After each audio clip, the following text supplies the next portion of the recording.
There are many dangers that can be averted if we have the capacity to read the signs that are littered around us, which is suggestive of the fact that there is something that is about to break forth.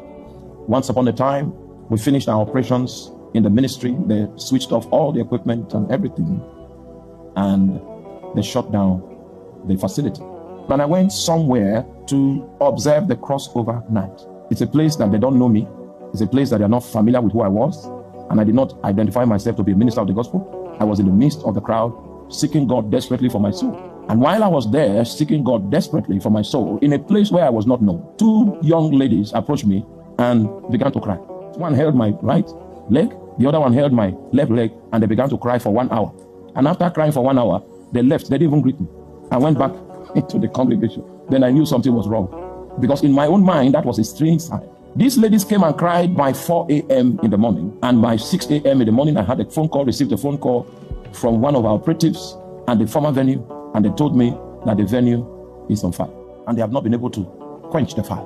Well, they called me 45 minutes later, and they said, well, the neighbors rose up and said, our church is on fire. Meanwhile, those guys have never attended church after, but they said our church is on fire. And they broke through the burglaries, they got into the ceiling, they put out the fire. Glory be to God, the whole building did not catch fire. But you see, all our equipment, the keyboard, the amplifier, the mixer, everything that has to do with sound was packed into the room that was affected by the fire. And the fire melted it into liquid. My microphone, I had, I've been using all kinds of stuff, but there's a microphone that was designed for me from Germany. It's a Sennheiser microphone. There's been no microphone like that. My microphone was overtaken by the flame. That was the burden that was upon my soul in the time. My microphone was affected. Now, if you come there, you will say, praise the Lord, the building did not burn.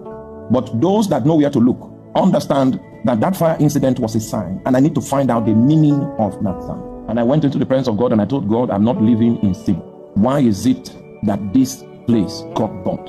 And when I spoke, I wept, and I wept for days, and I wept for 1 week, and God did not answer me, and I kept on weeping for another couple of days. And when it was 14 days, the Lord said, rise up. You have not sinned. The only thing that you did is that you put your video on cable. You know cable? Cable network. We found a cable station somewhere in Lagos, and it was a cable station that had such a great coverage. Are you there? So if you put the message on that platform, the frequency was available all across Africa. He said, you committed no guile. It's just that when you put your message on the cable platform, your voice now traveled farther than your current jurisdiction. And the demons that came to respond to you are demons that came from where your voice went. Your voice was traveling, but you did not provide prayer infrastructure to safeguard the outcome of that mileage that your voice has been. And then somebody will be there saying he wants his voice to travel. Meanwhile, it is safer for you, for your voice to be in the kitchen.